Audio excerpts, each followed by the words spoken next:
Assalamu alaikum saygılı seyircilerimiz. Bugünkü suhbetimizin mevzusu arm wrestling spor çeşididir ve bugünkü misafirimiz bu spor çeşidinin ustası Amithan Abduramanov. Hoş geldiniz. Assalamu alaikum. Итак, Амитхан Бей, расскажите, пожалуйста, в общем об этом виде спорта, армрестлинг, какие его особенности, какие тонкости этого вида спорта? Ну, армрестлинг, прежде всего, это такой вид спорта, где ребята, также девушки борются на руках, проявляя тем самым то, что кто сильнее окажется. Это один из таких уникальных видов спорта, где уникально можно выяснить, кто из людей сильнее. И тем самым борешься на руках и проверяешь, кто из нас сильнее. Что более важно в этом виде спорта? Физическая сила, либо нюансы техники? На самом деле факторов очень много. Многие, конечно, наверное, скорее всего, я скажу так, заблуждаются в том, что думают, когда только одна физическая сила здесь решает все. На самом деле все это не так. Помимо физической силы у человека должна присутствовать техническая часть, также и психологическая часть. Вот эти все многие факторы в одном целом, как говорится, и работают на самом деле. Поэтому прежде всего надо понимать, что усовершенствовать надо не только как физику, также и технически, и плюс психологически. Расскажите, пожалуйста, как вы занялись спортом? Вы ранее, в детстве, в юности занимались другими видами спорта? Ну, конечно, это мой совсем не самый первый вид спорта, которым я начал заниматься. В детстве, конечно, были разные спортивные у меня, как говорится, тренировки. Я ходил, занимался единоборствами. Также после единоборств я пошел в секцию баскетбола, где тоже приличный период времени потренировался, около 5-6 лет, и добившись первого разряда, после чего по некоторым таким аспектам пришлось оставить спорт и уже уйти в учебу. Тем самым, спустя какое-то уже время, так получилось, что узнал, проводятся официальные профессиональные турниры по армрестлингу, и, соответственно, занялся этим профессионально. Сколько лет вы уже занимаетесь этим видом спорта? Стаж, у меня около 15 лет по армрестлингу. И довольно-таки уже давно занимаюсь. В 24 года, где я завоевал себе звание мастера спорта международного класса Узбекистана. Был ли у вас тренер, как вы вспоминаете своего первого тренера? На самом деле, что касается тренерской деятельности, так такового не было. Были определенные люди, с кем, как говорится, определенное время занимались, тренировались вместе, где ребята делились опытом, и тем самым после этого уже непосредственно занимался сам, тренировался сам, как говорится, что-то в своих программах модернизировал, что-то, как говорится, добавлял, что-то, как говорится, убирал. И тем самым, когда уже сформировал свою определенную программу, и по ним, соответственно, уже готовился к профессиональным турнирам. Насколько важен тренер, наставник, тот, кто будет направлять деятельность спортсмена? На самом деле, если его подопечный – это ученик, который только впервые пришел в этот вид спорта, тренерская деятельность, на самом деле, она необходима. Почему? Потому что в этом плане, во-первых, и ваш подопечный быстрее начнет расти, развиваться и достигать каких-то результатов. Ну и плюс со стороны как тренера, главная задача его, чтобы его подопечный по возможности не получил травму. Перед любым выступлением, соревнованием, как вы настраиваете, какой настрой вы даете себе? Но это, знаете, наверное, описать его сложно будет, так как это в основном все психологически, это надо изнутри быть готовым, настроенным, потому что это очень заключительно основная часть перед выступлением, где, потому что спортсмен, подготовившись физически, технически, его последний аспект – это психологически выйти и правильно сделать свое дело, что не каждому, бывает, спортсмену это дается и, соответственно, может не завоевать из призовых мест. Но этому тоже предшествует какая-то такая психологическая подготовка, может быть, специальные какие-то упражнения? Нет, я вам не скажу, что есть определенные какие-то упражнения. Это, скорее всего, там где-то в подсознании, где человек просто должен как-то себя брать в руки, и его ничего по факту не должно останавливать. Я, допустим, как сам, я никогда не смотрю на соперников так, что чтобы меня как-то это останавливало. Надо смотреть так, что ты идешь к своей цели, и ты должен сделать это. И после чего, как говорится, ну и будут результаты. На протяжении всей вашей деятельности всегда ли было для вас вот выйти на соревнования, выступать и выиграть с точки зрения вот получить какое-то место, либо попробовать свои силы и перейти на ступеньку выше, преодолеть какой-то определенный этап? На самом деле, честно говоря, я вообще был с детства любителем. Конечно, очень хорошо получалось, а физически, ну, так Всевышний захотел, физически я просто был какой-то сильный. И тем самым многих ребят, как говорится, на руках борол. И когда я просто узнал, на самом деле, что проходят профессиональные турниры, и у меня в планах появилось то, что выступать профессионально, честно, на самом деле, были люди, которые поддерживали, были люди, которые, наоборот, скажем так, отговаривали, наверное, скорее всего, в плане того, что как бы, что не получится, это очень сложно, это нереально, что-то в этом роде. Ну, я не обращая на это все внимания, спокойно шел и поставил себе цель, начал заниматься. Да, без поражений. Это все не обходилось. У меня, на самом деле, в моей карьере, не знаю, как у других спортсменов нашего вида спорта складывалась вся биография, но у меня на протяжении первых 4 лет для меня это было сложно. Я просто не мог завоевать ни одно место из тройки. И тем самым в год, где проходили около 3-4 турниров, и представьте, это на протяжении 4 лет, 4 на 4, 16 турниров я проигрывал. И тем самым пришло время, 5-й год, когда пришел моих упорных тренировок, в колоссальной такой работе, я начал завоевывать места. И моя, кстати, первая медаль даже была серебро, никак не бронза, после чего последовали, конечно, золотые медали. И тем самым так я рос в спорте. Ну, складывалось это довольно-таки очень сложно. Но ничего, опять же, имея цель, имея желание, имея упорство, всего можно достичь. Поэтому нереального на самом деле ничего не бывает. И я никогда, у меня такого не было, чтобы в секцию, либо на турниры я пришел выступать среди паралимпийцев. Так сложилось у меня в жизни, что, ну, как бы я захотел, у меня появилась цель, и я с этой целью непосредственно пришел. И все свои титулы я заработал среди олимпийцев. И тем самым уже, будучи вернувшись сюда, на историческую родину, в Республику Крым, начал также профессионально заниматься дальше на исторической своей родине, чтобы непосредственно приносить славу своей родине, здесь уже будучи. Мастер спорта. Каким было достижение этой цели? Каким был этот путь? Чтобы получить звание мастера спорта страны, надо завоевать республику.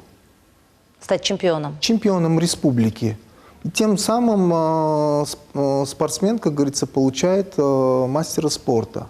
Ну, непосредственно до республики мастер спорта сразу получить невозможно это. Почему? Потому что ты сначала должен избраться от региона, непосредственно город, и потом, после того, как ты прошел отбор в городе у себя, ты попадаешь, соответственно, на чемпионат республики, где и дает тебе право при первых, вторых мест завоевать себе звание мастера спорта. Вот вы немного ранее сказали, что этот путь не был гладок, что были и поражения, и проигрывали. Может быть, вы сейчас как наставление начинающим спортсменам в любом виде спорта. Как вот преодолеть именно тот момент, когда не получается, проиграл, вот подняться и идти дальше, и видеть четко перед собой свою цель? На самом деле это очень сложно в плане психологически. Да, на самом деле, независимо какой вид спорта даже, это такой переломный период, где спортсмен или спортсменка просто должны понимать, что поражение – это не приговор. Поражение – это закалка. Это дает любому человеку мысленное размышление, чтобы он понял, что он сделал не так. Работа над ошибками. Сделал вывод, сделал какие-то у себя в тренировочном комплексе какие-то изменения, какие-то коррективы. Попробовал вновь выступить и посмотреть изменения его результатов. И тем самым никогда унывать не надо. Я, опять же повторюсь, в моей карьере 4 года, я 16 турниров, просто, они меня сломить не могли. Я же не ушел, я же вернулся, я же завоевал. Поэтому, если есть наставник, конечно, рядом, это чуть легче будет, потому что наставник всегда будет направлять на правильный путь, поддерживать и все в этом роде. А когда нет даже наставника, конечно, по возможности близким людям надо помочь, объяснить, сказать, что это не приговор. Это еще не финиш, это только начало. Поэтому тем самым этот переломный период надо просто пережить. И сделать свои обязательно выводы. Не просто пережить, а сделать выводы, чтобы на последующие свои выступления подготовить себя уже на другом уровне. И тем самым рано или поздно этот человек достигнет. Он получит свой результат, как говорится, трудился, пожалуйста. Как-то вот так. Что лично для вас было всегда вдохновением, энергией, которая давала вот эту силу двигаться дальше? Вдохновений на самом деле очень много. Оно начинается с тех самых даже тренировок. Когда ты приходишь. Спорт для меня вообще, для меня лично это отвлечение, профессиональный мой спорт. Чем я занимаюсь, это отвлечение от моих других непосредственно дел, той же самой работы. И занимаюсь совсем другим делом, здесь я другим. Оттуда прихожу, здесь я разгружаюсь. Да, профессиональный спорт, ничего тоже им можно разгружаться. Это не обязательно. Если здесь нагрузки, значит, кого-то это может грузить. Меня в данном случае, меня это наоборот разгружает. Я отвлекаюсь. У меня разнообразие такое. И тем самым получаю от тренировок самих, плюс от выступлений, плюс от награждений, когда тебя награждают, когда ты уже завоевываешь. Это все вместе, в целом взять, это на самом деле такое вдохновление, которое, честно говоря, на простом языке не описать. Это, опять же, на уровне ощущения. Это очень меня стимулирует все больше и больше заниматься. Это уже моя жизнь. Поэтому стараюсь по возможности тоже выделять время. Подготовки это немалый период времени занимает. И тем самым, насколько ты вкладываешься, столько и получаешь. Любитель и профессионал, насколько вот эти занятия спортом, тренировки, насколько они будут отличаться? На самом деле, с точки зрения моей, я считаю, что любители и профессионалы на самом деле это два разных уровня. Любителями могут быть люди те, кто, ну, допустим, примером приведем то, что человек пришел в спортзал, те же самые, делает какие-то определенные упражнения, делает на каком-то, скажем так, легком уровне, что не грузит себя, не перенагружает, не усердствует, просто для себя в легкую работает, чтобы его организм просто физически как-то был в форме, скажем так. Либо просто прийти опять же в секцию бокса, любительски бить мешок, любительски спарринговаться. Это во многих видах спорта можно себе позволять любительски заниматься. Профессионально, однако же, я считаю, это когда спортсмен уже упорно и с большими нагрузками занимается. Просто, опять же, каждый должен понимать, любительский человек, как бы, скажем, в основном, он во благо своего здоровья, скажем так, тренируется. Любителями могут быть, опять же, любые люди, те, которые непосредственно не ставят себе великие задачи, где просто хочет человек позаниматься для себя чисто физически, чтобы поддержать свое физическое состояние, для своего хорошего, бодрого, как говорится, тела. У профессионалов, однако же, путь совсем другой, где непосредственно у человека уже цель выступать на турнирах, завоевывать призовые места и тем самым расти, завоевывая свои титулы. Поэтому любительские тем самым, чем и выделяется то, что человек налегке просто для себя занимается, а профессионально это уже более тяжело, более усердно, и что и физически, как говорится, сложно, это уже профессионалы. Достижение успеха в любой области связано именно с соблюдением каких-то тонкостей, нюансов, деталей. Будь это спорт, либо не спорт. Вот в вашем виде спорта насколько важно именно оттачивать и соблюдать вот эти детали?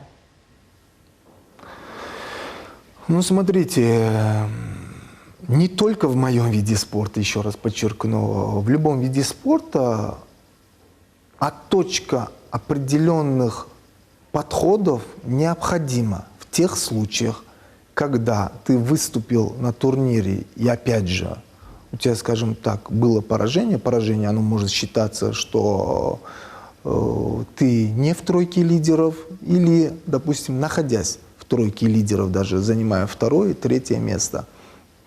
Для этого приходится оттачивать свои упражнения, чтобы из них максимально к следующему турниру подготовиться более лучше. Вот эта отточка и дает модернизацию твоей программе. Спортсмены проигрывают, там обязательно надо вносить, что и технически, что и физически, какие-то свои коррективы, чтобы добиться хорошего результата. В Крыму вы продолжаете тренироваться. Как сейчас, вот как проходят ваши занятия, тренировки, где вы выступаете? В какие регионы вы уже съездили? Расскажите. На самом деле, да, это присутствует уже в Республике Крым, на моей исторической родине, где я и очень хотел выступать и продолжать свою профессиональную спортивную деятельность. В этом году, 2019 года, впервые, наконец, мне удалось выступить на Всероссийском чемпионате России, турнире, и завоевать серебро, что, наверное, своего рода это и тенденция. У меня в Республике Узбекистан моя первая медаль и была серебром. Также и здесь у меня повторилось просто как бы какое-то, я не знаю, либо совпадение, либо на самом деле своего рода тенденция. Тем самым, заняв второе место, я прошел отбор. Отбор на выход в чемпионат Европы и, соответственно, чемпионата мира.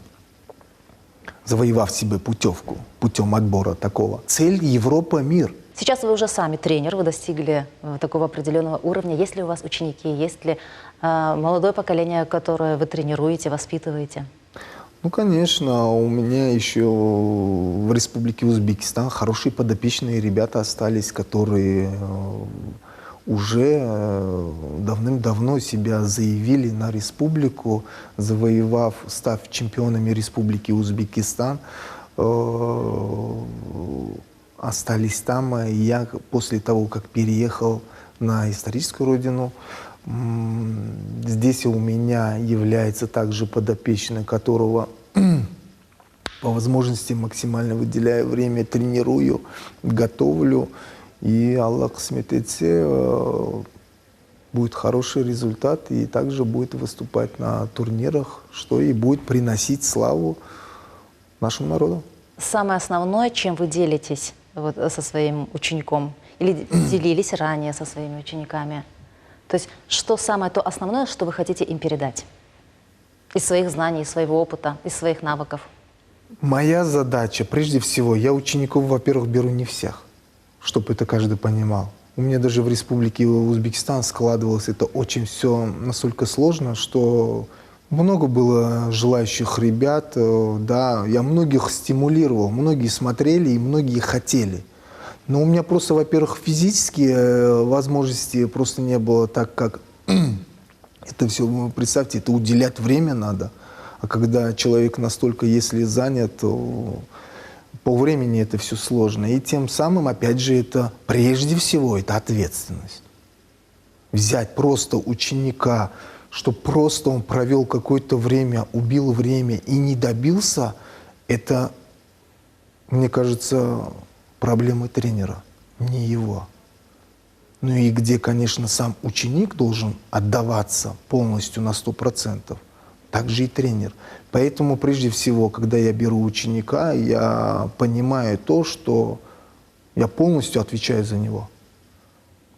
Тем самым даже вплоть до его результатов и вплоть даже до того, бывали случаи, что как бы одна из моих таких моментов в дисциплине, что я и изначально всегда ученикам говорю. После того, как я тебе дам то, что ты сейчас не имеешь, в дальнейшем, чтобы ты этим злоупотреблял. Это обязательно. Потому что человек, который, ну, допустим, скажем, в нынешнее время он физически так развит, и в дальнейшем развитие его совсем сильно изменится, но человек, я понимаю, он себя чувствует уже более, еще увереннее. И тем самым в этом должна быть дисциплина. Никак извне спорта это не проявлять. Это одно из главных правил. И тем самым это, опять же, моя ответственность. Поэтому в данном случае, когда берешь подопечных себе, полностью ты отвечаешь за него. Амитхан Бей, в конце нашей программы, что бы вы хотели пожелать тем, кто хочет прийти в спорт, заниматься любым видом спорта, ну, наверное, представителям молодого поколения, и вообще, как бы вы обозначили значение занятий спортом? Конечно, прежде всего, кто хочет прийти в спорт, независимо, какая это будет дисциплина, и даже каждый человек должен для себя понимать, выбрав определенное направление. Либо это профессионально, либо это любительские. Любительские, конечно, я посоветую всем заниматься, потому что это на физиологическом уровне просто человек будет себя чувствовать очень хорошо. Это всегда его будет бодрить, и всегда он будет себя прекрасно чувствовать. Тем самым, даже если он выберет дорогу профессионального вида спорта, никогда не унывать при поражениях, потому что от поражений приходят победы. И тем самым, иншаллах, всегда все сложится, нереально ничего нету. Çok sağ olunuz. Allah razı olsun. Sizге muvaffaqiyatlar tileymiz. Sizge şahsen sizin talebeleriniz olsa, idmanlar geçireceksiniz. İşte hep ileri, hep muvaffaqiyet. İnşallah, sağ olun. Sayılı dostlar, bugünkü yayınımız sonuna keldi. Millet teлеканалы öz yayınlarını devam etmekte. Bizden ayrılmanız, sağlıklı kalınız.